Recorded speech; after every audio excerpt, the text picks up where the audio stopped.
Good evening, everybody. It's 6 o'clock. We're going to start this meeting and call it to order, and we'll begin with the Pledge of Allegiance, led by Councilmember Marks. I didn't ask you that. Okay. Sorry, salute the flag. Pledge allegiance to the flag of the United States of America and to the republic for which it stands, one nation, under God, indivisible, with liberty and justice for all. All right, if you could all remain standing, we have Pastor Quirk here to give us an invocation. Thank you, Mayor, Council. It's good to see everybody. Let's pray. Well, Father, first of all, we're so grateful and we're proud for our first responders here in Gilroy that make such a difference. And so we honor them today in all of their accomplishments and all of the great things that they do. We also come to give thanks tonight. It's so easy to become complacent about being able to buy food, go to the gas station to buy fuel, have clean running water, have power to light our homes. And so tonight we pray for all that have been hit hard from these hurricanes. We pray your protection on the lives of every impacted family as well as the first responders that are involved. You are the God who gives peace and courage in seemingly unsurmountable circumstances. So may you bring a new day of hope and restoration in these difficult times. And we pray this in Christ's name. Amen. Thank you. Thank you, everyone. Be seated. Okay, item 1.4 is City Clerk's report on posting the agenda, followed by roll call. Thank you. The agenda was posted on Friday, October 4th at 1:07 p.m. Councilmember Bracco? Here. Councilmember Armendariz? Here. Councilmember Marks? Here. Councilmember Klein? Here. Councilmember Hilton? Here. Councilmember Tovar? Here. Mayor Blankley? Here. All right, under orders of the day, we have none. Under employee introductions, Jimmy, you're going to introduce 3, Public Works. Okay.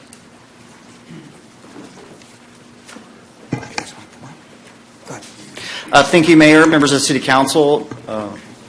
We have 3 new Public Works employees, which I'll introduce one by one. First, we have Sean Wright, who's right here, and he has been hired as an Engineer 1 and has 8 years of civil engineering experience. He's worked for many local private firms and has experience in capital projects, transportation engineering, municipal engineering, and land development projects. Sean is born and raised and currently lives in Gilroy, and he plays guitar in a local band and has recently taken up gymnastics to spend time with his 2 daughters. Please welcome Sean Wright.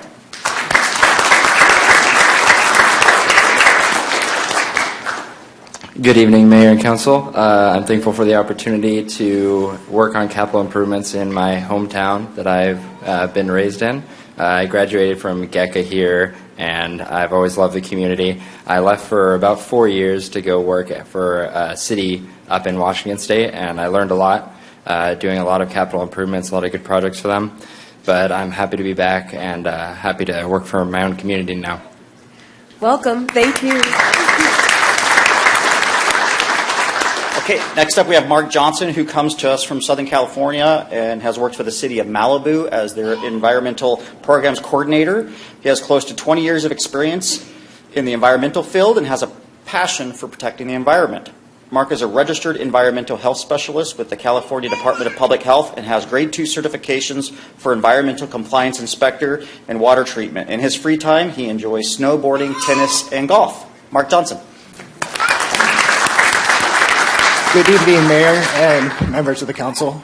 I just want to thank you for the opportunity to be here. And in the coming months and years, I really hope to develop environmental programs, and it is something the community can be proud of. Thank you for joining us. And last but not least, we have Daniel Padilla, who is joining us as our city engineer. Daniel has 23 years of professional public works experience, a licensed civil engineer, land surveyor, and a master's degree in public administration. He has 11 years of experience in the private sector and 12 years of experience in the public sector, working for cities such as Bakersfield, Sirius, and Menifee. Daniel enjoys spending time with his wife and 2 teenage sons, watching baseball and camping. Daniel. Thank you, Jimmy. Good evening, Mayor and Council. It's a privilege to be here tonight and to join the City of Gilroy. I'm looking forward to working with all of you, and thank you very much. Thank you. Thank you all. Okay, continuing with the fun, we have ceremonial items. And this one, we're going to be presenting certificates of commendation and recognition to those Gilroy firefighters that saved a life in Chico. But before we get to that, we're going to watch a short video. Firefighters proving first responders are never off the clock. These heroes spotted and then saved a girl drowning in a pool. It happened in Butte County after they left the front lines of that huge park fire. Here's NBC Bay Area's Ian Cole. The crew of Engine 2614 from the Gilroy Fire Department has been up battling one of the largest fires in California history. But last Friday, they were on a much-deserved break, looking to find dinner in downtown Chico. That's when Marcus Ortega, a new firefighter still on probation, noticed something out of the corner of his eye. Something seemed off at the pool at America's Best Value Inn. Firefighter Ortega spotted what he believed to be somebody being pulled out of a pool in a local motel. So Fire Captain Daniel Lozano, Ortega, and engineer Carlos Hernandez decided to make a U-turn and rush to the pool to find a 7-year-old girl unresponsive in the water.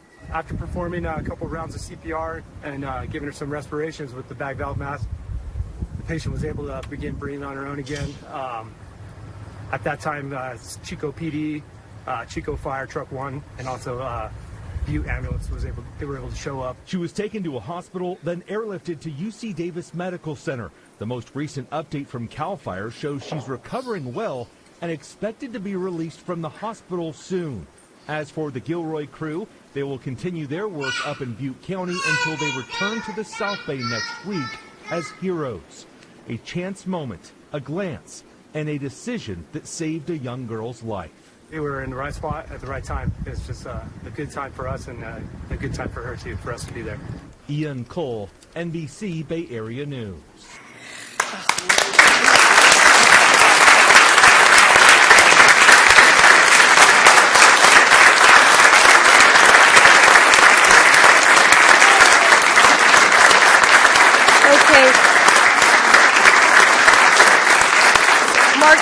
Marcus Ortega, Daniel Lozano, and Carlos Hernandez, will you please meet me there at the podium?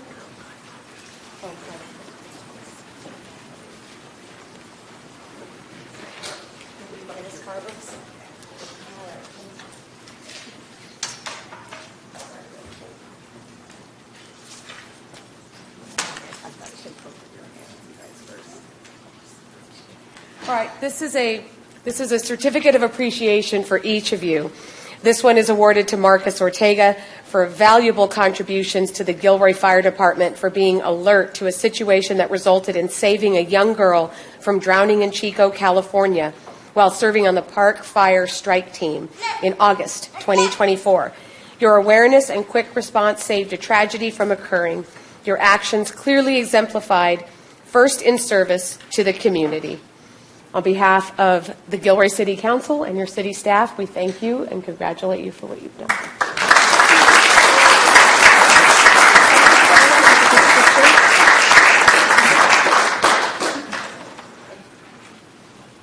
And Daniel Lozano, this says the exact same thing for Daniel, so I'm going to give that to you.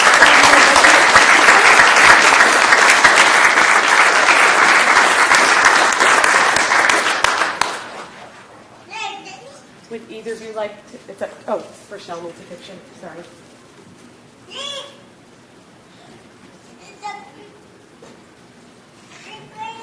You're welcome to say something if you like. It's not okay. I just wanted to let the city know that it's an honor to serve the community that I grew up in and to live in the community that I serve, and also to bring that service with my crew to other communities so that we can provide that same level of service that we all get here in the city of Gilroy.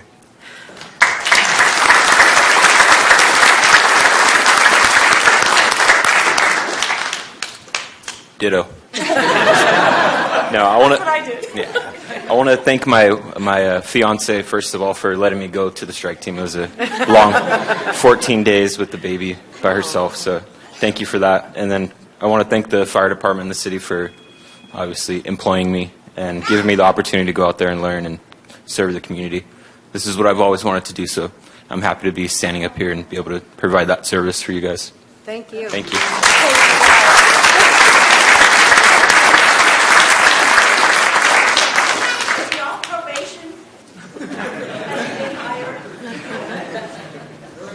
Wow.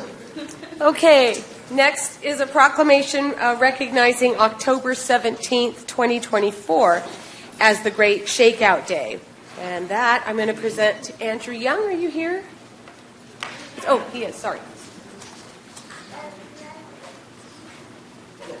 Try to do this without glasses. Okay. Whereas the city of Gilroy faces an ongoing and significant risk of a major earthquake, and the City Council acknowledges the importance of preparing the community to better withstand and recover from such events. And whereas it is the responsibility of the city to promote earthquake preparedness and ensure proper planning for earthquake-related disasters. And whereas the resilience of the community in the face of earthquakes and other disasters depends on the preparedness efforts of individuals, families, neighborhoods, schools, community and faith-based organizations, nonprofits, businesses, and government entities working together. And whereas by participating in the Great Shakeout on October 17th, 2024 at 10:17 a.m. California, will join millions across the nation in a unified effort to strengthen community, regional, and national resilience in the aftermath of an earthquake.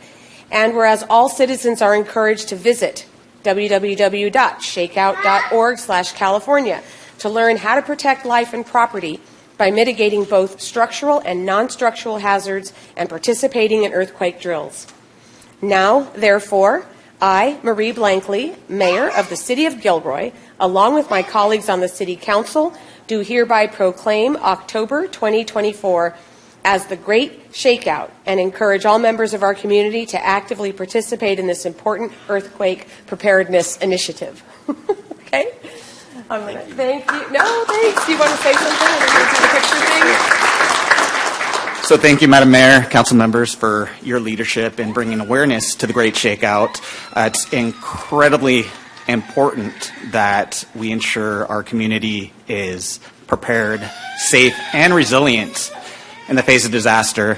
And for those who can't participate on that particular date at that particular time, please do take a moment at some point this month to ensure that you are free and clear of hazards, that you have secured any hazards around you, and you take a moment to identify what your potential protective actions are. So thank you so much.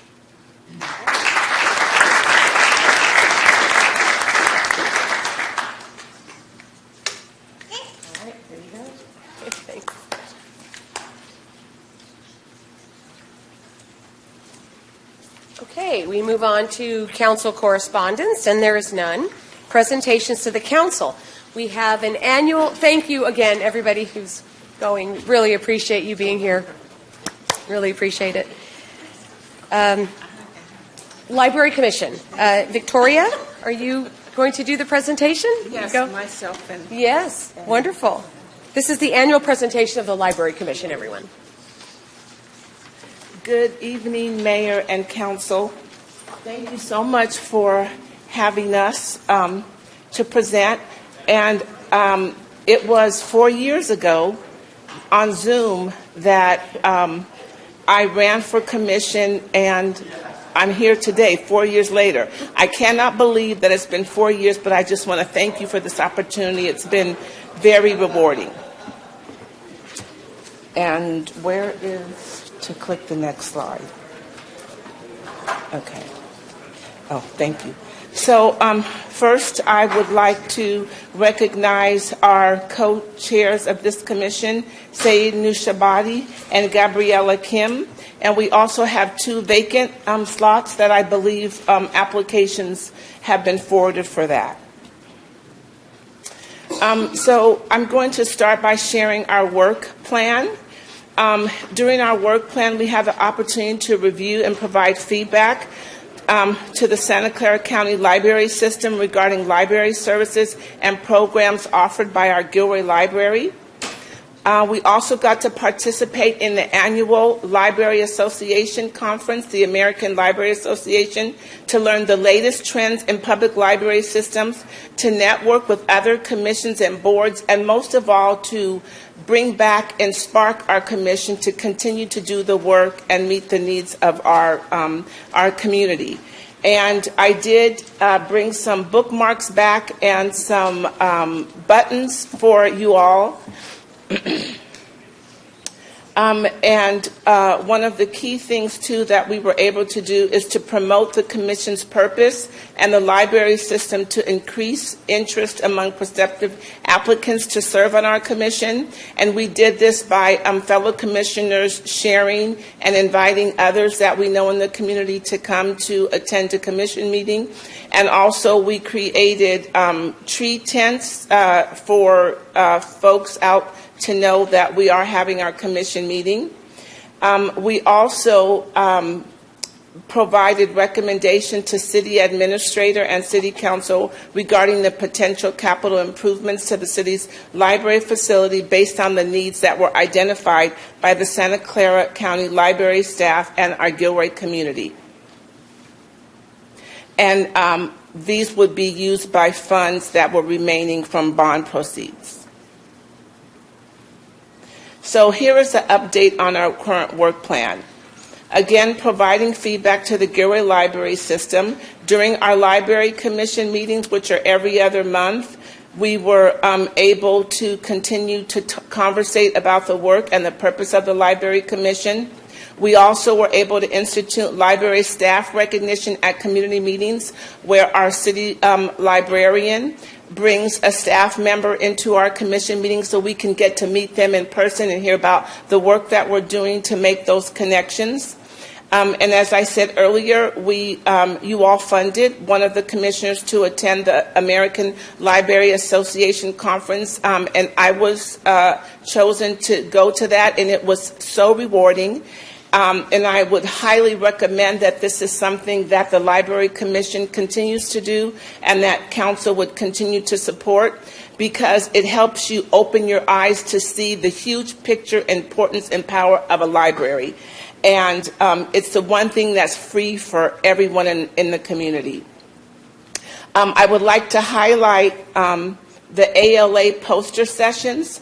The cool thing about the poster sessions were that this was research that librarians commingled with educators did to talk about things that are going on in the library and the community, including equity and reimagining library space. They also had different stages where there were authors or different topics.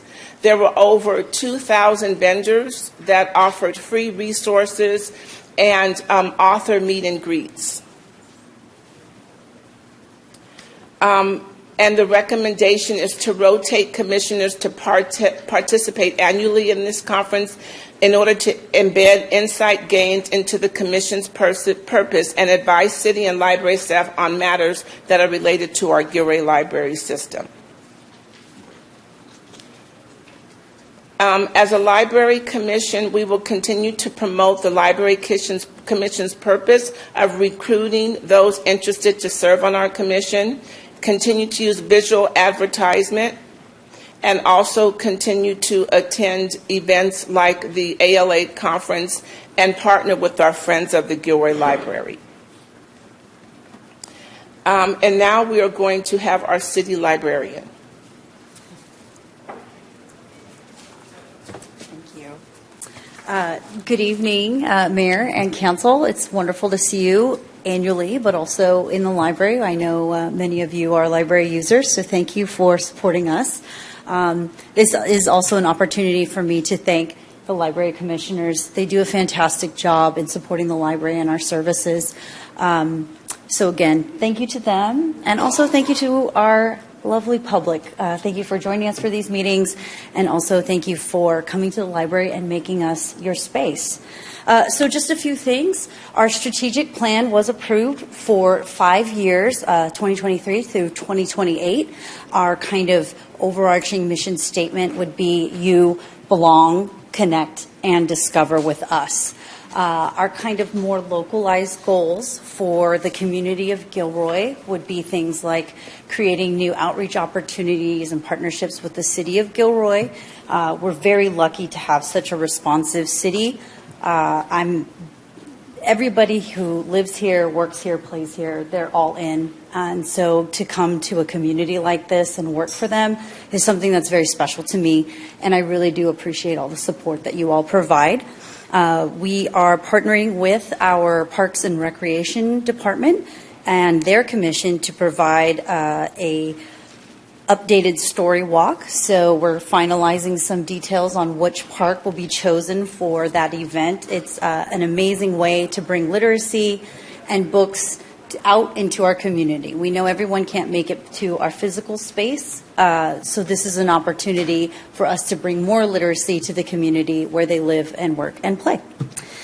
Some other things that we are looking forward to doing as we enrich and grow and foster our community partnership with the city would be, as Victoria mentioned, our updated library spaces. We're looking forward to an amazing space coming soon, and also renovating our library with those excess bond measure funds. We really want to be the library of not just today, but for 10 years from now. This is a community that's growing and changing, and if we can be the bridge and the liaison to our community members, to one another, that's the goal and that's the dream. So we're really looking forward to opportunities to provide that for you all. In creating a commitment through welcoming spaces, through innovative design, our updated spaces would be, that's kind of what we're looking for there.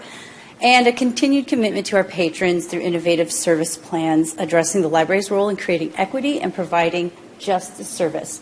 So excitingly, we opened our passport office. The county of Santa Clara closed their centralized office, and we saw this as an opportunity to provide service specifically for South County residents. So if you need a new passport, please join us at the library. Appointments are available and wait times are short, so please feel free to join us. And it's another vital service that the library is able to provide. We also, excitingly, this is a project that's been in the work for a very long time. We will be having Wi-Fi hotspots available for our public to check out. We do realize that as we become more of the Silicon Valley, we need to address our digital divide to make sure that all of our students, all of our residents have access to the wider world. So we're really excited to bring those projects to you. And lastly, kind of where the rubber meets the road kind of initiatives. We've increased our library services to our schools. So currently, we have a full calendar. Right now, we're serving 5 out of our 7 elementary schools. We do pop-up services at our local Brownell Middle School. We do weekly class visits where we see 90 children on a weekly basis with 3rd, 4th, and 5th grade classes before the library opens, so they get kind of a private VIP tour of the library and get to use our services while no one else is there. And we also do special library schools for Luigi Aprea, Pacific Point, Gilroy Prep, Elliott, and Brownell Middle School students. So again, we really want to be a place for not just this generation, but all generations. And if we build in those feelings of love of literacy now, we'll see readers for the rest of their time here in Gilroy, their life here in Gilroy. So we're really excited to offer those opportunities. And we're really looking forward to a future with all of you. So thank you again. And, Thank you. That's it. Thank you. Thank you. Okay. Council members, do you have any questions for our library commissioner? Yes. No, for our library commissioner? Anybody? No? Okay. Thank you. Thank you. All right. Okay. Item 4.2 is, by the way, the improvement she was talking about is agenda item 10.1, everybody. So that's coming up tonight, too. Okay. Public comment by members of the public on items not on the agenda is where we are right now. Beth, do we have any speakers? Sorry to interrupt there. We do. We have 4 speakers at this time. Okay. Ron Kirkish, to be followed by Robert Lance, Bill O'Connor, and then the final speaker, Jim Wyatt. Okay. Ron? Everyone has 3 minutes, and you should be able to see the clock. Good evening, Mayor, Council, and community. Most of you probably received this in the mail. This is I consider this to be a Marxist hit piece against our mayor. And I think by process of elimination, we know who is responsible for it, somebody that's sitting on this dais. I think we also have an idea who paid for this. I believe it's probably somebody that's suing the city already. The information in this missive is totally lies, falsities. There's I better put on my glasses here. And it says you can go to www.me to a website that isn't even operational. If you go down here, ad paid for by Building Tomorrow. Building Tomorrow is an agency that builds and runs schools in Uganda. Why would they care about our local politics? This is totally false. This is what Marxists do. This is wrong, and I will be addressing this more on my own distribution. Thank you. Thank you. Next speaker. Robert Lance, to be followed by Bill O'Connor. I'm a retired apartment manager in San Francisco, and I've been here, and we see that the sideshows are starting to show up. And I had to get out my big crayon to let everybody know an easy way to end it, if they would just start to pay attention. San Jose's been notified, San Francisco, Oakland, and I'm not getting any response. So it's getting childish. And it's low cost, low danger. It'll stop danger. And you can cite the people the next day because they're going to have blue hair. It's going to be take drones, black drones, fly them over out of the back of a police car. They don't have to make contact at all. You put blue dye on them, and it just coats their hair, their cars, their clothes, and that's it. It's really simple to figure this out. And it's starting to happen right now. I live up in the Lowman area up here. And they're spinning around at night. They're going around the circles at high speed at 2 o'clock in the morning. And the police can't get there and do anything, but you hear screeching, squealing, smashing. The police cars are out there when the wrecks happen. But it's happening all around the basic area now. So it's coming to you. I've been here 2 years. I spent 13 years in San Francisco. And I just wanted to let people know that this needs to be addressed or it's going to get bad. The other night, it's not the first time, they lit the street on fire and threw fireworks in it. So that's going to be just insane when they start burning buildings. They're already burning cars. There's going to be gunshots and everything else. The only detriment to this would be they would try to shoot down the drones that are up there. But if they're black, they're going to be hard to deal with. So I just wanted to let everybody know that it's coming. Because I was there and I went under threats. This is a code at the bottom to let people know that it was partly me. But the code is just so I don't get threatened anymore. But I've seen what's coming. And Oakland's the worst. But San Francisco and San Jose is now getting it. It's coming here. Thank you. Thank you. Next speaker. Our next speaker, Bill O'Connor, to be followed by our final speaker, Jim Wyatt. Council. At the council meeting on September 16th, the council voted no on the voting resolution from United Sovereign Americans. I appreciate that. That resolution was not simply stating support for free and fair elections. To achieve their vision of a free and fair election, the authors of that resolution included 9 demands of the election process. There was no discussion of those demands at the council meeting. I am fairly sure there was no discussion of those demands with the registrar of voters to determine if those demands would help or hinder their ability to conduct and certify elections. I read in the September 18th edition of the San Jose Mercury regarding this resolution that Council Member Bracco commented that the Santa Clara County Registrar of Voters is top-notch.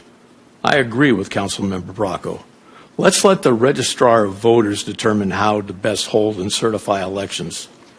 I support free, fair, and open elections.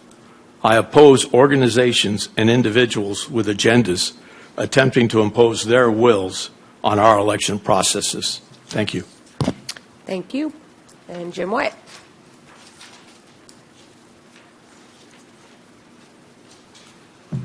Well, as always, it's a pleasure and an honor to present to you about the ballot initiative. So let me go ahead and get started.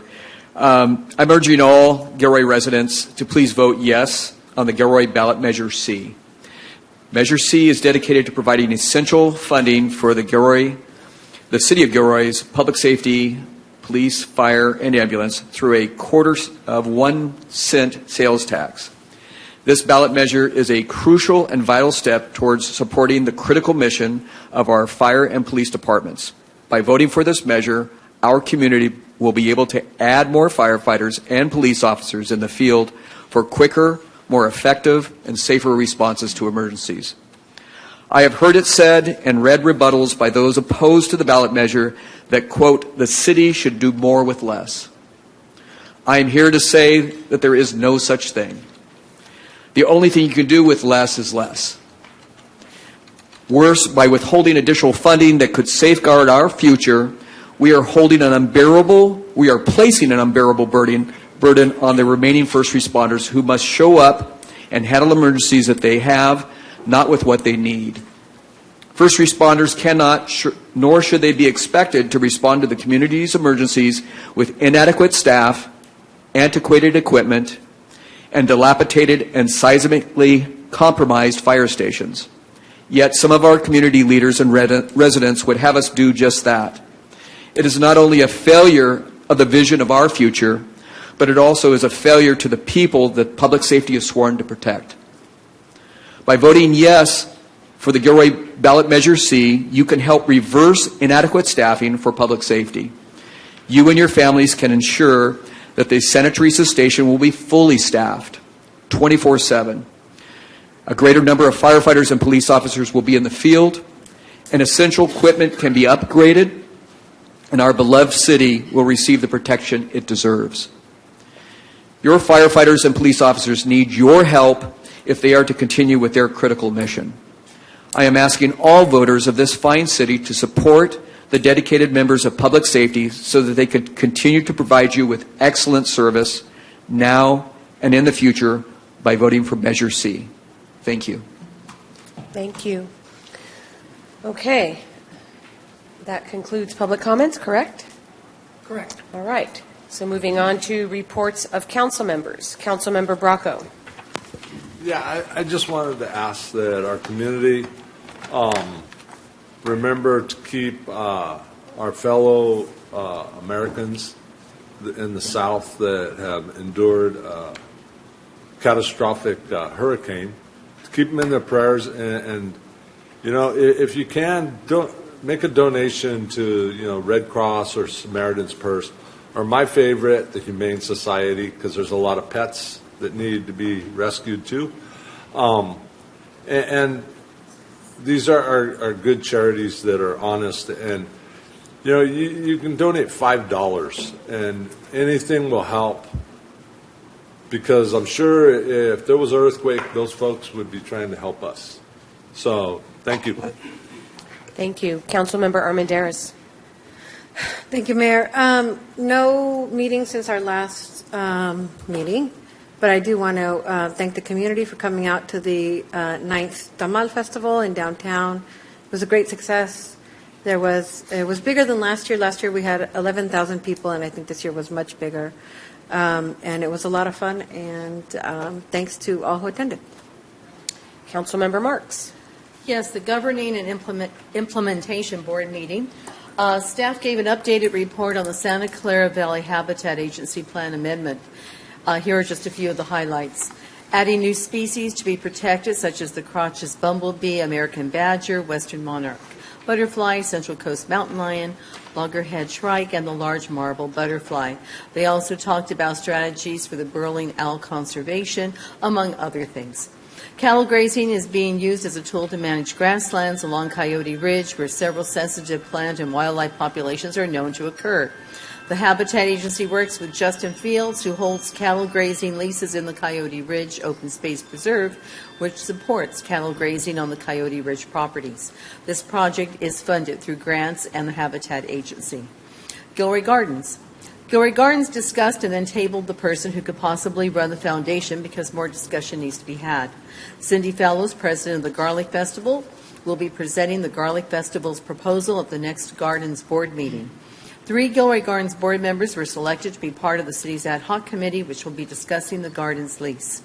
Lakeside's assets will be transferred to the city after John Chapin finishes a cement repair at the site. The mushroom ride is expected to be up and running by the second week of this month.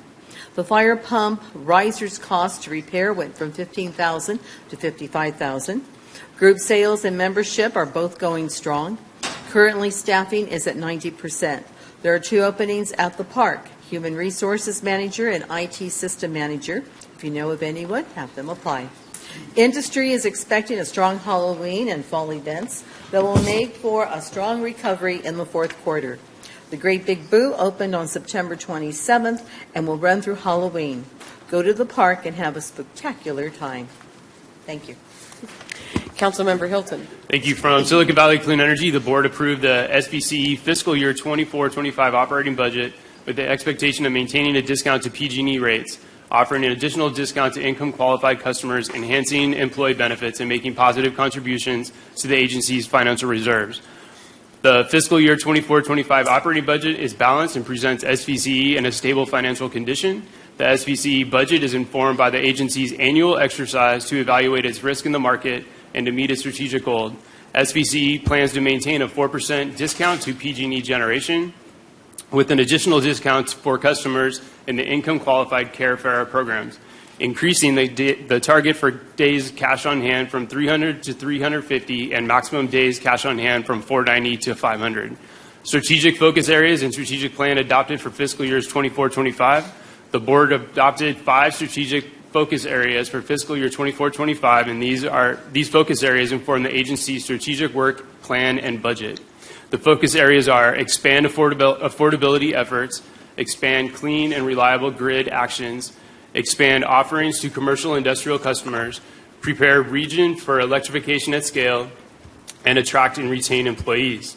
For the 3rd year in a row, SVC Board of Directors adopted a resolution declaring October 2nd, 2024 as Clean Air Day. In addition to air quality concerns from sources like vehicle emissions, industrial smokestacks, and wildfires, studies have shown that contributions from gas-powered water heaters and space heaters are responsible for significant emissions and generate measurable impacts on air quality.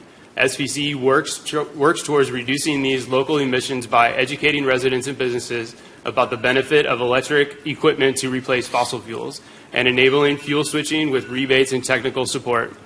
Clean Air Day is a statewide event built on the idea that shared experiences unite people to action to improve our community health. By joining together for a unified day of action, we can create new habits to clear the air for all members of California's diverse communities. California Clean Air Day is a project of the Coalition for Clean Air. SVC will spread awareness about Clean Air Day via social media and encourage employees and other local agencies to participate. Thank you. Councilmember Klein. Yeah.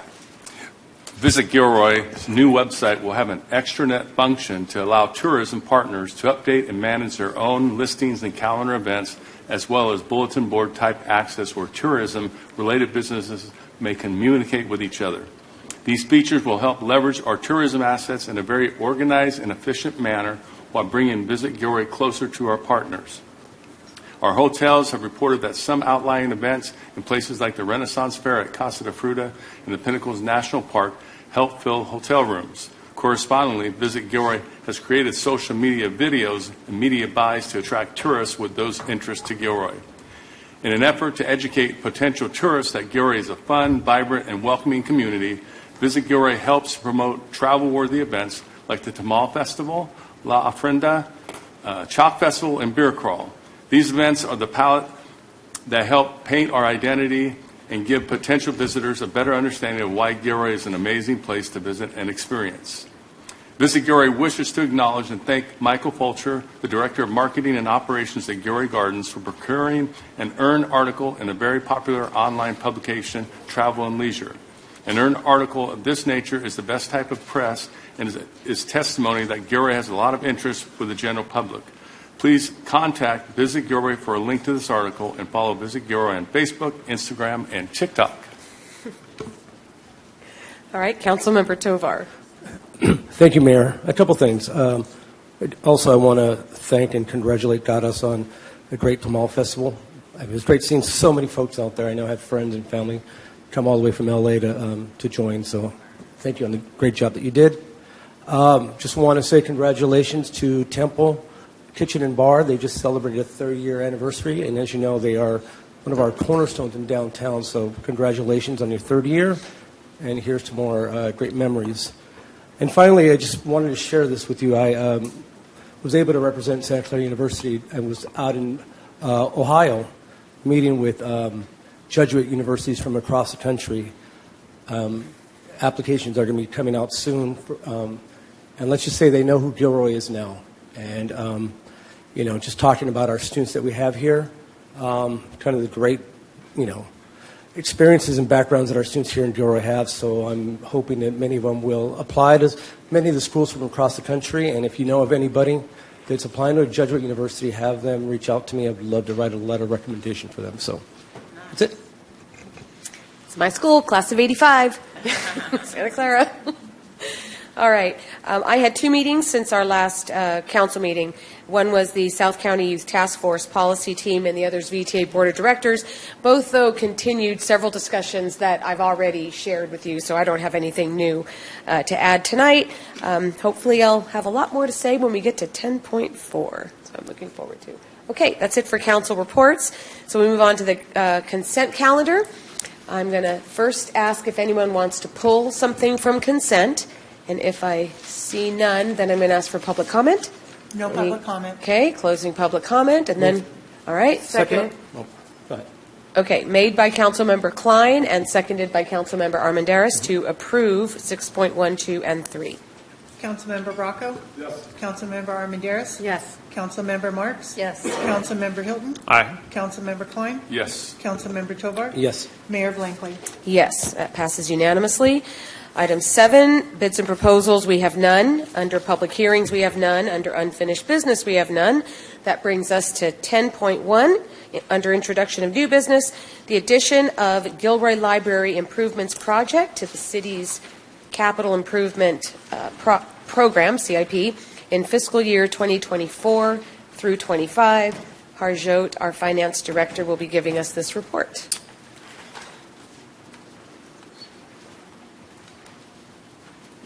Good evening, Madam Mayor, members of the council and the community. Harjot Sangha, present the item before you.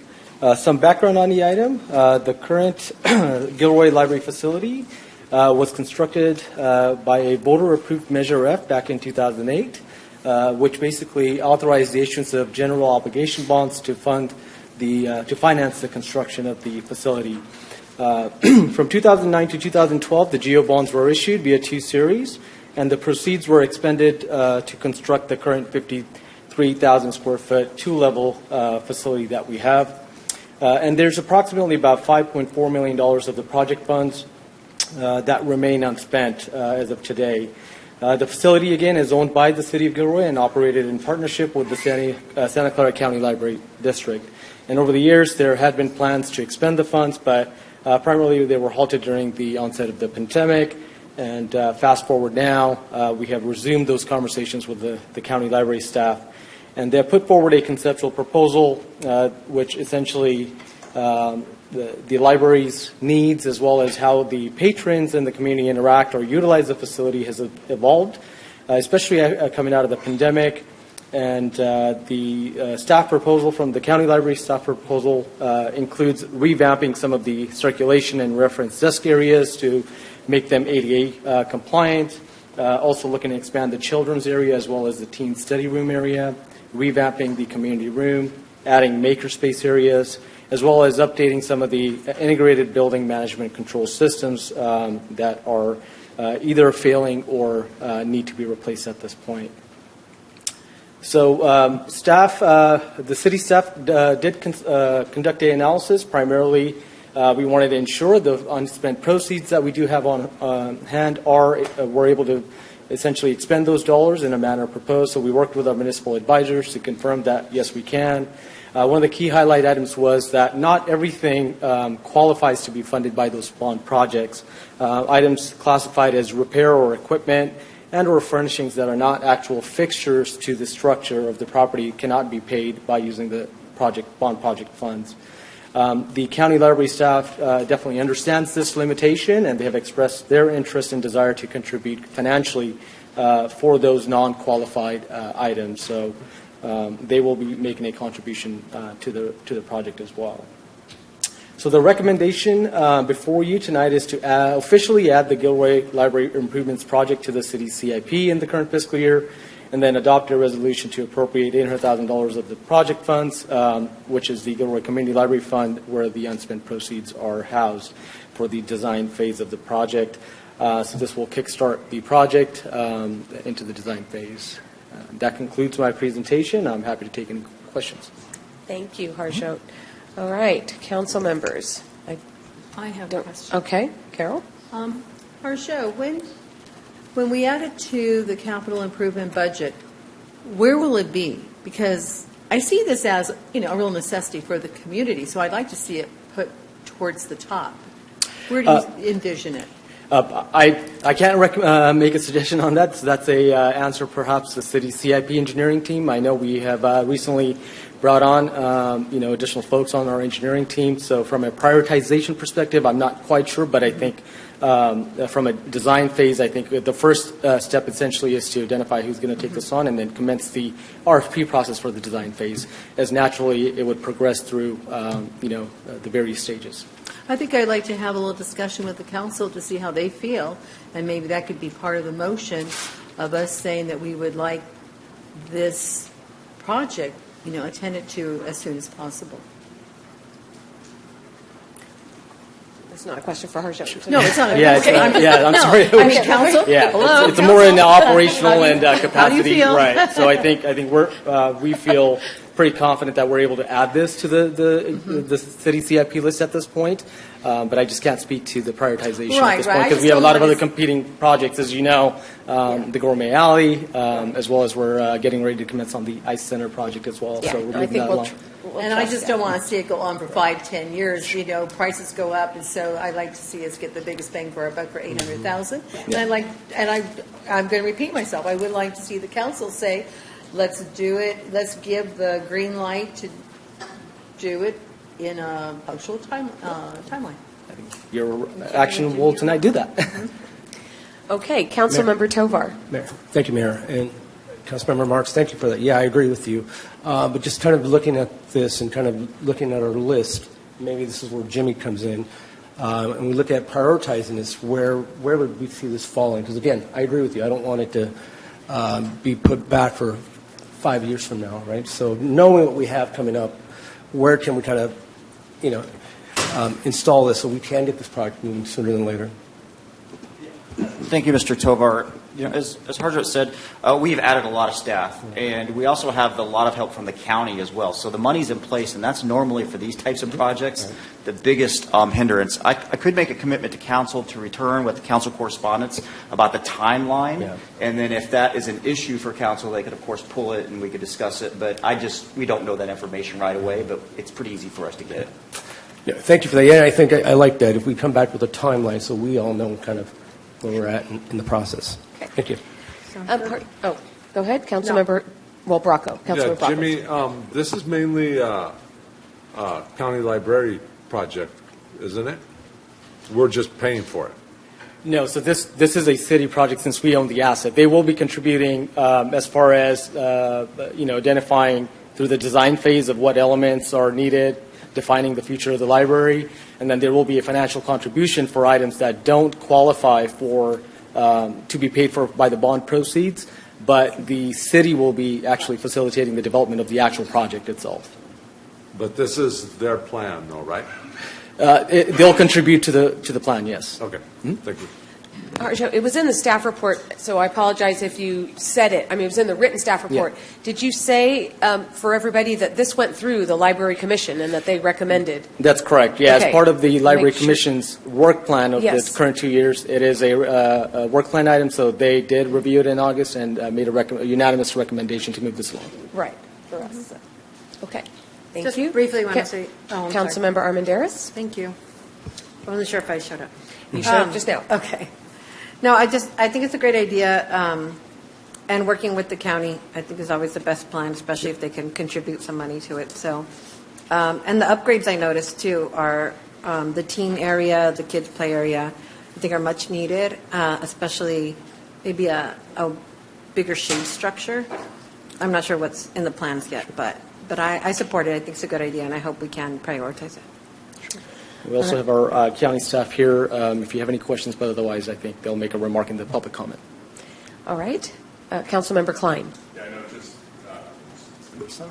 I know just some experience I've had doing some work in there with some of the challenges they have and looking at the project, the windows up above and the operation of those, and I've done work on those. So I know the challenges that portends to the library and just the function of it aesthetically and how it helps air conditioning and all those things that make people comfortable. So it's really needed, and I'm fully supportive of getting a plan together to get this all worked out. So. Okay, I'd like to go to public comment, if that's all right. I see one. We have one speaker, One. Stephen Fitzgerald. Okay, Stephen Fitzgerald. Good evening, Mayor and City Council. My name is Stephen Fitzgerald, and I'm the Deputy County Librarian with the Santa Clara County Library District. The library appreciates this new opportunity to partner with the City of Gilroy. Having just completed the building's 10-year anniversary, SCCLD is prioritizing the bond project to make your library more secure, well-functioning, more accessible, and more relevant to your community's needs. Over the last 2 years, the library has worked with Steinberg Hart Architecture to explore next steps, creating a plan built on feasibility studies, patron survey data, and new technological advances. We look forward to this new endeavor with the city for the benefit of the entire Gilroy community. Thank you. Thank you. Yes, sir. Okay, yeah. Yes, is this the plan that we discussed at our meeting with the robot and all that? With the robot? Yeah, where each library has its own theme? No, this is separate from that. Oh, okay. Thank you. Great, thank you. Thank you. All right. Council member, members ready for a motion, if anybody would like Mayor, to make one? Can I make a motion? Mm-hmm. That we... Okay. Yeah, no, thank you. Thank you, Councilmember Marks. But yeah, no, that we approve this, but again, with the knowledge that obviously we're going to come back with a timeline, look to prioritize this and possibly maybe share the ideas that Councilmember Armendariz said about the shade and other things. So I'd like to make a motion. All right, I'll second. Okay, we have a motion by Councilmember Tovar and seconded by Councilmember Marks. Roll call. Councilmember Bracco? Yes. Councilmember Armendariz? Yes. Councilmember Marks? Yes. Councilmember Hilton? Aye. Councilmember Klein? Yes. Councilmember Tovar? Yes. Mayor Blankley? Yes, that passed unanimously. All right, 10.2 is the creation of an ad hoc committee and appointment of members for the Gilroy Gardens lease negotiations. Bryce? Jimmy? Okay, Jimmy. Thank you, Madam Mayor. This item is on your agenda as the current lease between the city and the Gilroy Gardens Family Theme Park Incorporated has been in place since 2008, and it has 11 amendments to it. And so over the course of 16 years, it's a lot of paper, it's a lot of information that could use a good update, and therefore we are working with the gardens to develop an entirely new agreement that has input from both sides and hopes to make some adjustments and achieve some goals that both sides are looking to do. Usually a process like this, if you come back and forth every 2 weeks to council, is really going to drag out. And so for a matter of efficiency, I feel that it would be helpful for the council to appoint members to an ad hoc committee. We have done that on some of our large projects, including the Sharks and others, and it does help us, I think, get it done quicker and able us to be more nimble in the discussions. We both have the mutual goal of finishing this agreement by the end of the calendar year, but in order to do so, we need to be able to flexible and to meet and also have elected official representation at the table because they will eventually be recommending to the entire council whether to approve the agreement or not. So for that reason, I do ask council to accept staff recommendation and appoint 3 members into the council ad hoc committee for Gilroy Gardens lease negotiations. Thank you. All right, thank you. Before we get into any discussion, I would like to open public comment. I don't see any speakers here, but do we have any? No public comment. Okay, so then closing public comment on this, and just to start things off, I would like to propose Council members Bracco, Tovar, and Klein for this ad hoc committee, just to start things off. Would anyone else like to comment? Then would anybody like to make a motion on that proposal for the committee? I'll make a motion. Okay. Motion by Councilmember Tovar. Is there a second? No. Okay. There's a second by Councilmember Klein. Just a point of order. Have they accepted nomination? Have they accepted nominations? Okay. No. Do you accept? I'd like to know that before I vote on them. Yes. Yes. And yes? Okay. Thank you. Okay. So we have, I'm sorry, the motion was made by Councilmember Tovar, was seconded by Councilmember Klein. So do we need a roll call vote? Councilmember Bracco? Yes. Councilmember Armendariz? Yes. Councilmember Marks? Yes. Councilmember Hilton? Aye. Councilmember Klein? Yes. Councilmember Tovar? Yes. Mayor Blankley? Yes. That was unanimous, correct? Okay. All right, 10.3. Authorization for council travel to the League of California Cities Annual Conference, selection of voting delegate, and direction regarding the proposed league resolution. This is Bryce. Okay. Good evening, Mayor and Council. So the city is a member of the League of California Cities, and the League's annual conference is next week. We currently have 3 members of council slated to attend, Councilmembers Armendariz, Tovar, and Mayor Blankley. Pursuant to the travel and expense policy, council must approve travel for its members. The total cost of travel, including the conference registration fee, for all 3 members combined is $6,588. But no budget action is necessary, as there are already appropriations for council professional development and meeting expenses in the adopted budget to cover this expense. Council is asked to approve the travel of the 3 members to the League annual conference. Additionally, council is asked to select a voting delegate and alternates, if so desired, to vote on a league resolution to be discussed at the General Assembly held on Friday, October 18th in the morning. And then finally, council is asked to give voting instructions to the appointed delegate on the resolution entitled Fair and Equal Treatment of All Governmental Officials at All Levels, submitted to the League by the City of Glendora. A copy of that resolution is included in the agenda packet. That completes the presentation. Happy to address any questions or comments. Okay, thank you, Bryce. Any public comment on this item before? Okay, so there's no public comment. So it's to council. Do we first need to approve the travel? Do we do this in steps? Correct. Okay, motion made and made by Councilmember Bracco and seconded by Councilmember Klein to approve the travel. Can you roll call for that?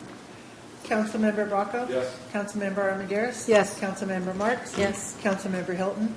Aye. Councilmember Klein? Yes. Councilmember Tovar? Yes. Mayor Blankley? Yes. Okay, then that brings us to a voting delegate, right? Correct. The voting delegate and what the council wants that delegate's position to, how you want our position represented. So, Bryce, do you want to describe a little better for the council? Or yeah, so the what it is? resolution that's being proposed is a response to, as claimed in the resolution, the state legislature adopting rules and policies imposed on boards for cities and and counties, but not having to follow those rules themselves. Exactly. And so the resolution basically calls for the state legislature that they cannot adopt such policies without having it apply to themselves as well. There is important to note that there is no operational financial impact to the city for the resolution. Is there any council discussion on that? Does anybody want to? Mayor, if I may? Yeah. Sure. So, as you all know, I've kind of been the voting delegate for years, but I'm open to anyone who else wants to do it. But just know that, again, how we vote, as mentioned here, is decided as a majority here on council, and that's kind of what we take back out there. So if nobody else wants to do it, I will continue. Okay, but I'm trying to get to what the council, what position this council would like to take, if any, on that item.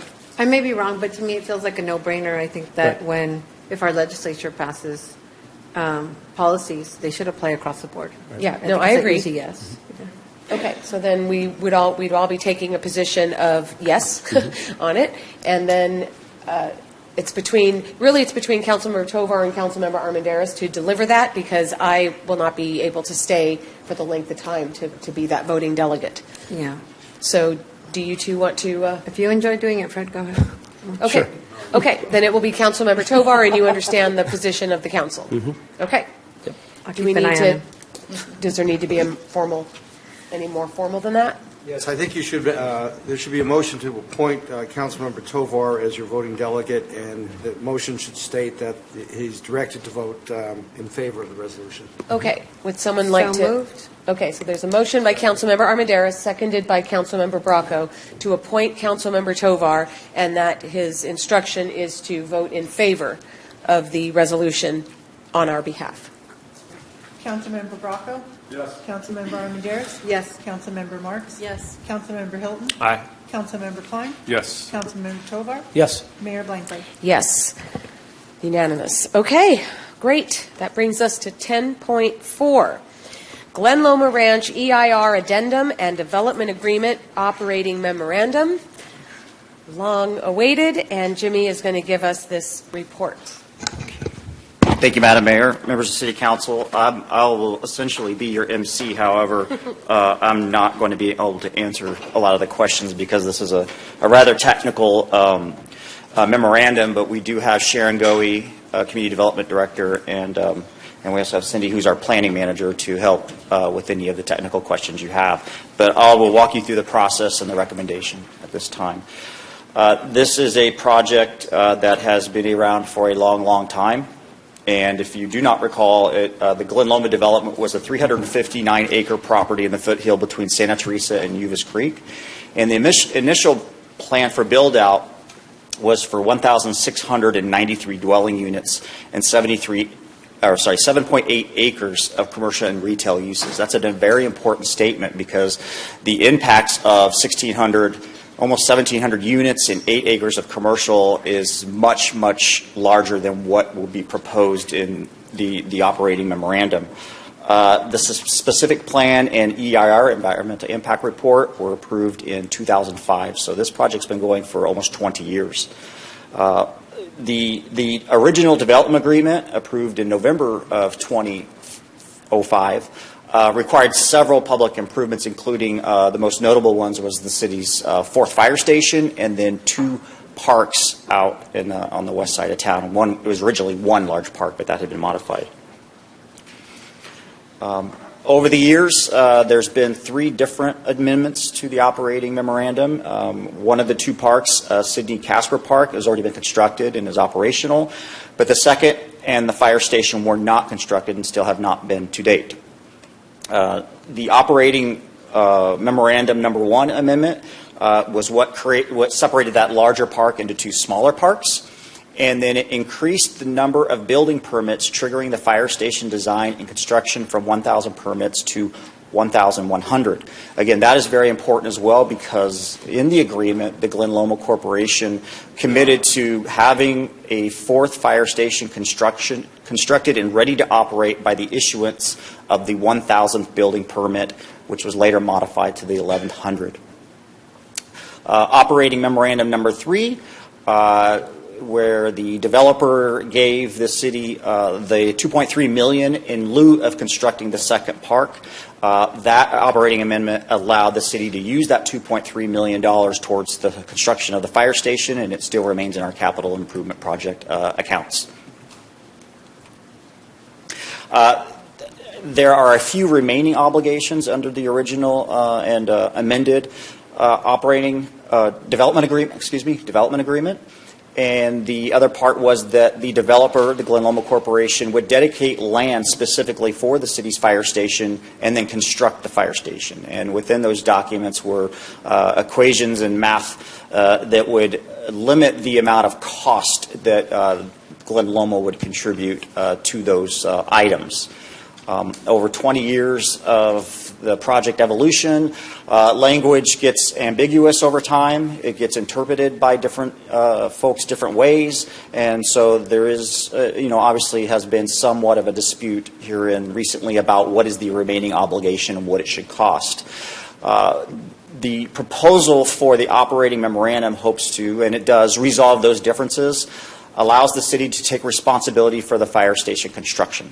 And that is a big part and big difference than the original development agreement where the Glen Loma was to construct it by the issuance of the 1,000 and 1,100 permit. Now the city is on the clock to do it themselves. To date, that 1,100 permit has not been reached, and therefore that is why the station has not been built and ready for operation, because the obligation in the original development agreement has never been met. And so the date at which the fire station continues to wait until the issuance of the 1,100 permit, and would do so unless there was a change in the operating memorandum. Over the recent years, in fact, I've been working on these negotiations for almost 4 years. They have started, stopped. We thought we were close. We thought we were far away. And we soon realized that we were essentially at impasse. And the next step after impasse is litigation.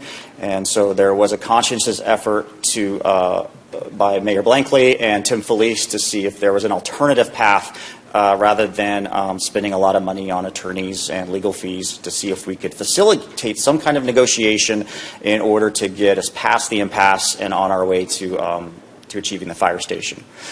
So over the next several months, many discussions occurred and progress has been made to avoid legal action that allows Glen Loma to move forward with completing their project and then also satisfy their obligation for the fire station. The proposed modifications are follow.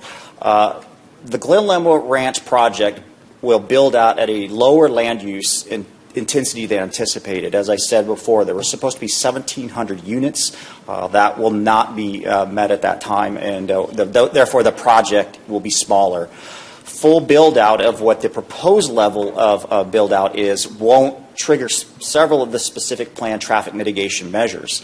And that has been verified through a traffic study by one company, and then the city hired a outside I would say, third-party traffic engineering company to verify what the first one said, and they were able to agree with that, and that was a big reason why we were able to move forward, because we had the traffic study out of the way, and we had somebody who said that it was adequate and would work for the community.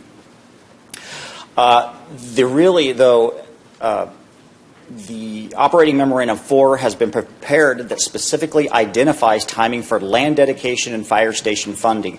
It is no longer based on how many permits, building permits, whatever. It is built on when certain things happen and deadlines for those things to happen, and I'll show you those in a second.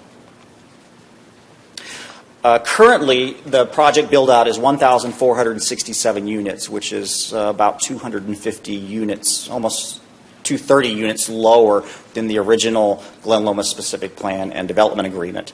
The new amendment to this would be there would be no commercial use. And the original Glen Loma specific plan allowed for commercial use, but it didn't require it of the developer. So it was up to the developer at some point to decide if that's something they wanted to do. At this point, I can safely say that the Glen Loma Corporation shows no interest in doing commercial property in that area. With the reduction of that commercial property, it lowers the traffic counts in the area, which makes the traffic study valid and then allows them not to trigger mitigation measures they would have had originally completed. So the revised traffic analysis conducted and peer-reviewed, as I stated, and many of the Phase 3 mitigations won't be triggered. They won't reach the threshold to require them. And measures 36, 37, 39, 41, 43, and 44, which are in your packet, are not required. And then measure 34 is satisfied through installed signalization. So those are in much more details in your packet, and staff can answer any questions on those. The environmental impact report addendum, the city has prepared an addendum based on the reduced build-out, which reflect a modification to the mitigation measures. And the description of the build-out and changes are contained in the EIR addendum. The fire station, which has really been the focus of this discussion for many years, is proposed to be modified in operating memorandum number 4, which requires Glen Loma Ranch to convey the land and pay the city $7.2 million in lieu of them constructing the station, which had a cost cap as well. The first step in this process is at the adoption of the 4th operating memorandum, which if council approves tonight, that would be the adoption. It would be a $542,906 cash payment, and then the assignment of a little over $1 million that Glen Loma received or is to receive for traffic improvement funds that benefit the community. And so traffic improvement funds are when we ask developers to do additional work in their projects that isn't really in the scope of what they're developing on behalf of the city. There tends to be cost savings, tends to be efficiency. We reimburse them for that work because that's work that the city wanted. So that's the first step. Upon final approval by the City Council of tentative map 2403, there are 2 maps left in this development. 2403 is is that the neighborhoods or is that the? It is the neighborhoods. It's the neighborhoods, okay. So that is the remaining 3 neighborhoods of the project. So upon final approval of the City Council of that map, they will send $1 million to the city. And then upon final recording of that map, which means the project is complete, it is recorded with the county assessor, all those things, it's a complete project, they can sell their homes, the city would receive an additional $3.6 million. The second map is the town center, the commercial area. And that is the area that will no longer be commercial, it will be housing. And once that map is finally approved, it will be it'll either be before June 2nd, 2025, or whenever they get the map in and it gets approved, and that would be the additional $1 million. So the entire financial package is $7.2 million, and including the land for the fire station. Yeah, that last one, Jimmy, it's the earlier of the 2. The earlier of the 2, that's true. So if the map is not submitted by June 2nd, 2025, the city would still receive $1 million. Right. Thank you.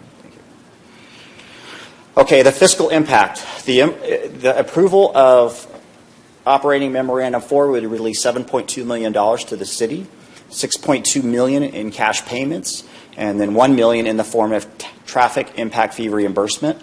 That's essentially cash. It's just not cash yet, but it is $7.2 million total.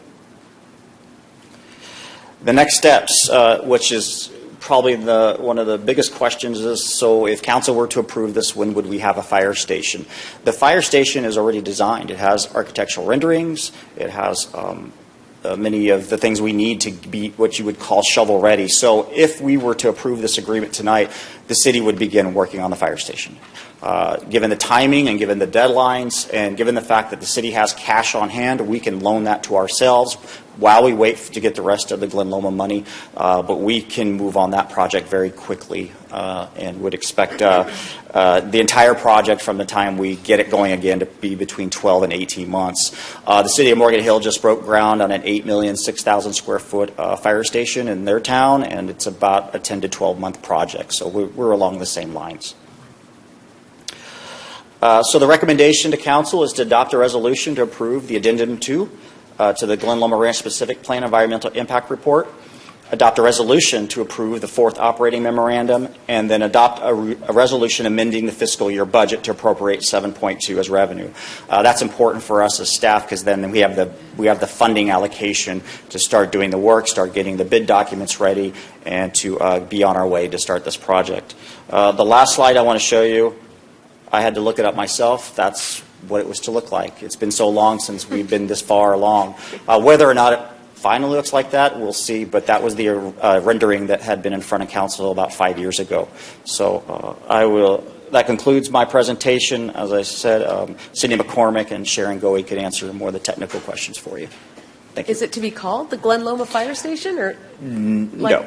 No, okay. No. Like it says, I just was wondering if you keep calling it the Santa It's just Teresa because that's the location, but it will be up to the council to adopt a specific we have name. naming rights. Yeah, okay, Yeah. yeah, I just wondered because the name was there, so.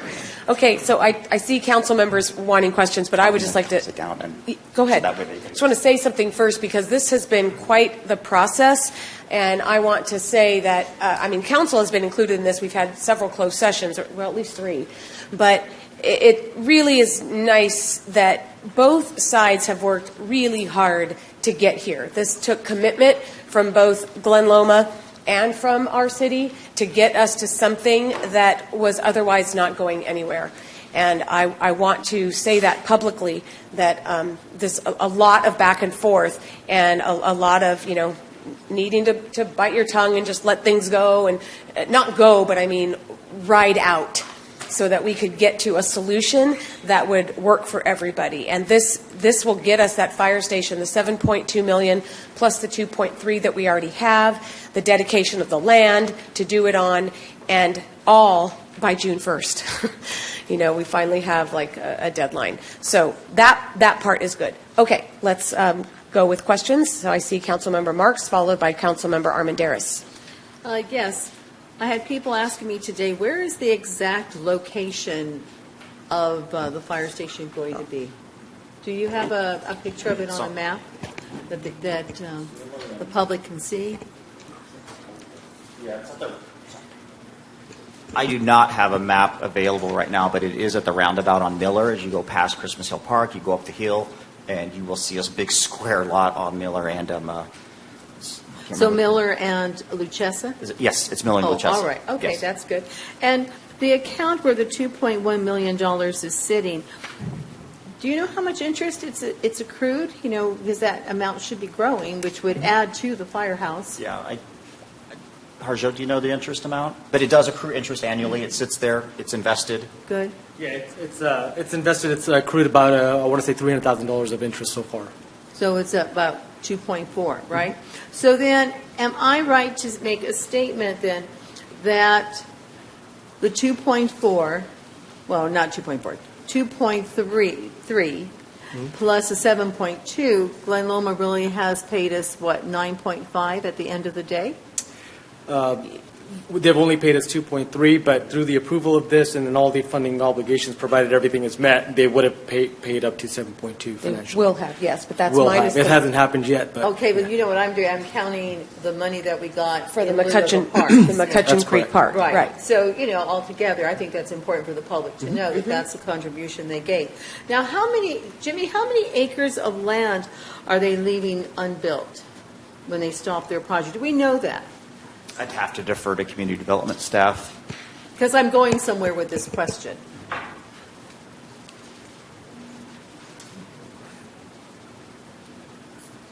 Maybe on our website. Okay.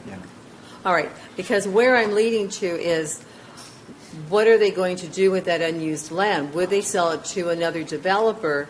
And if they did, would that trigger the traffic mitigations? I believe the answer is yes. Okay, Yes, even though that new developer would only be building maybe, 300 homes as compared to 1,600. So there's approximately 145 acres of parks and open space. That's left over, but then some of that's open space, so they can't build on it, correct? Correct. Okay, so I think that Jimmy just answered my other question. The new developer then would assume all the traffic mitigations, right? Yeah, because the extra houses would then trigger They would that trigger it. phases of traffic mitigation requirements. Okay. All right, I think that does it. It's the last whereas, if you wanted to actually look at it, Councilmember Marks, the last whereas in the resolution is if the current projected build-out assumptions change, additional environmental review and CEQA compliance will be required at the expense of the applicant, whoever that might be. All right. Okay, so this is all predicated on the applications that we have. All right, Okay? thank you. Councilmember Armendariz. Sure. Thank you, Mayor. I think this is, I'm happy that we're here at this point. It's a long time coming. But, you know, like they say, you don't ever want to leave money on the table. So I'm wondering, besides the traffic mitigation measures, are we losing the opportunity for any other public improvements by agreeing to these changes to the development? Well, the public improvements were identified in the original development agreement. So if the city was wanting additional public improvements, they would have to negotiate that as part of another operating memorandum or some other process. So we negotiated the current obligations and the current public improvements, but did not seek to add others. Thank you. Councilmember Tovar. Mayor, my question's been answered. So. Oh, great. Okay, then let's go to public comment, because I see 3, right? Okay. Correct. Paul Severance, to be followed by Stephanie L., and the final speaker, Connie Rogers. Okay. Good evening, Mayor Blankley, City Council members. I have a letter here from Jeff. He's not able to make it here today, but I want to read his letter to you verbatim. I stand before you today. I represent 60 of my neighbors regarding the next phase of the proposed Glen Loma Ranch development, specifically the Malvasia 2 project area between Merlot Drive and West Luchosa Avenue. I am traveling at this moment, and I apologize for not being able to attend your meeting and to speak to you in person. In July, I sent a letter to you, a petition signed by myself and my neighbors. This petition expressed our concerns regarding the impact of the then proposed 3-story townhomes next to our neighborhood. This included the proposed building size being out of character with the neighboring 2-story single townhomes or single-family homes, privacy issues, and traffic and parking concerns.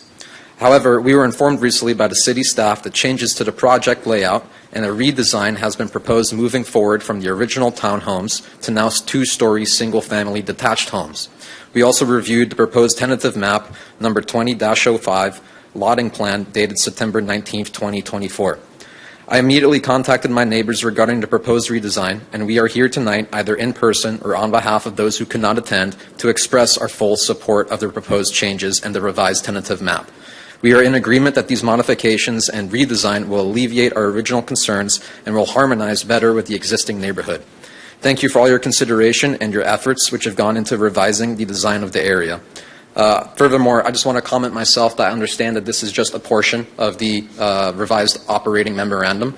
I'm not so clear on all the details of the operating memorandum, but it has been made clear to me tonight that this will allocate funds, $7.2 million to build a new fire station, which I personally stand fully behind and in support of, as I believe the other neighbors that are here attending from our community as well. So thank you very much for listening. Thank you. Okay, Stephanie Ellie.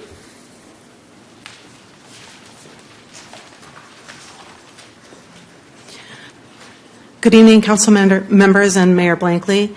I also am very excited to hear that there's come to an agreement on the fire station.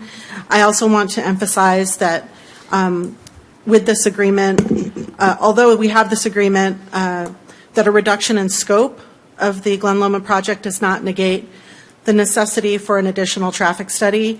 Understanding traffic impacts are crucial for ensuring the safety and well-being of our residents. And while I do understand that there has been a reduction, I would like it to be heard that for the future developments that we address this issue. I did want to say thank you to the mayor for taking my email and giving me a call today and leaving a voicemail. I was not able to pick up the phone. I also would like to ask that for clarification on the Reservoir Canyon Creek Bridge, as it's not in this addendum and it's not in the TM 24-03 map either. It is an integral part of the neighborhood. And then finally, I know that this has been very challenging for the entire community and for our city council and staff. And thank you for your time. Thank you. Connie Rogers.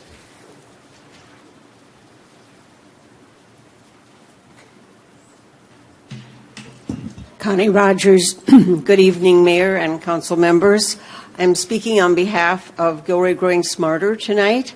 I was going to review the development agreement, but Mr. Forbes did an excellent job of doing that. So it's sufficient to say there are a lot of things that were in that original agreement that we're not going to get, right? And here we are 19 years later, and this agreement, nobody has mentioned this so far, it expires next year. So we are at the deadline, and something needed to be done. And so I congratulate you on your negotiations of finally getting the fire station that we had hoped to have about 7 years ago. Anyway, so we did have other questions which have been answered by the council members' questions. I'm glad to hear the timeline. So we are not objecting to the agreement tonight. We are just saying that we hope all of us, the public, the council members, the staff, have learned a lot from this because there were not enough protections for the city residents in the original agreement, and it has been very hard to hold the developers' feet to the fire. And I do appreciate the time you have spent doing that in recent months.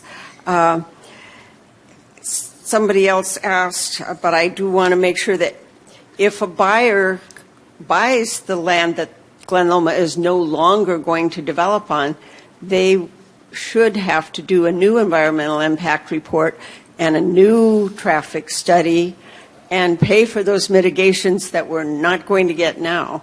So I thank you and say we hope we all have learned from this. Thank you. Thank you. All right, I see no other speakers. Is that Mayor? right? Mayor, can I make a motion for approval? Yes, let me just close the public comment period and go ahead. May I, excuse me, suggest separate motions on these three items? Okay. Okay. Sure. Go ahead. Oh, he just wants separate motions, Yeah, so I'm go sorry, ahead and I just don't want one make the first omnibus one. motion because it's CEQA involved. I think one. Got it. So, all right. So I move for approval for the adoption of the resolution to approve addendum number 2 to the Glen Loma Ranch Specific Plan Environment Impact Report. I'll Okay. second. All right, motion made by Councilmember Tovar, seconded by Councilmember Marks for part 1. Councilmember Bracco? Yes. Councilmember Armendariz? Yes. Councilmember Marks? Yes. Councilmember Hilton? Aye. Councilmember Klein? Yes. Councilmember Tovar? Yes. Mayor Blankley? Yes, that was unanimous. Part 2. I'd like to make a motion for approval for the adopt a resolution to approve the 4th operating memorandum to the Glen Loma Ranch Development Agreement. Councilmember Bracco, do you want to Second. Okay. Made by Councilmember Tovar and seconded by Councilmember Bracco. Councilmember Bracco? Yes. Councilmember Armendariz? Yes. Councilmember Marks? Yes. Councilmember Hilton? Aye. Councilmember Klein? Yes. Councilmember Tovar? Yes. Mayor Blankley? Yes, okay. Let's give someone else a turn at the third Yeah, one. please. Okay. Make a motion to adopt the resolution amending the fiscal year 2024-25 budget to appropriate $7.2 million as revenue in the capital projects fund for contribution towards a new fire station and $1.46337 million. Okay, made by Councilmember Bracco and seconded by Councilmember Klein. Councilmember Bracco? Yes. Councilmember Armendariz? Yes. Councilmember Marks? Yes. Councilmember Hilton? Aye. Councilmember Klein? Yes. Councilmember Tovar? Yes. Mayor Blankley? Yes.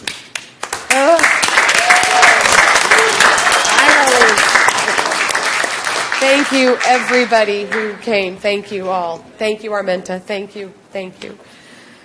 Okay, this brings us to item 11, future council-initiated items. We have none.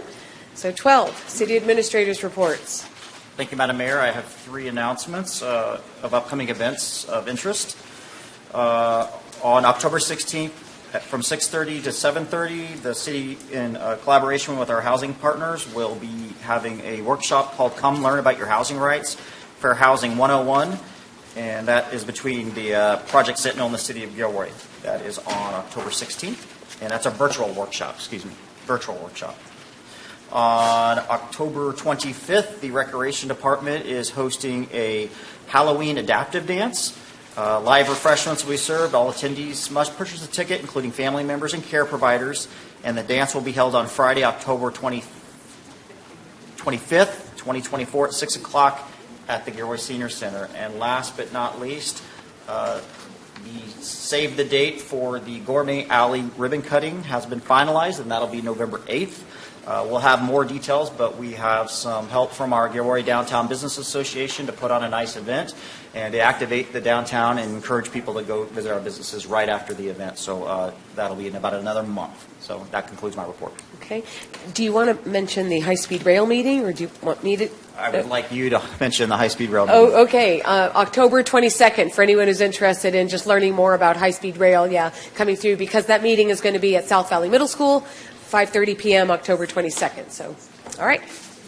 All right, Andy, City Attorney's report. Yeah, I just want to acknowledge the very hard work on the Glen Loma matter put in by the mayor and Jimmy on behalf of the city, as well as Cindy and Sharon for staff. And on behalf of Glen Loma by Tim Felice and Armenta Jensen, who's here, who was involved in the original agreement many, many years ago.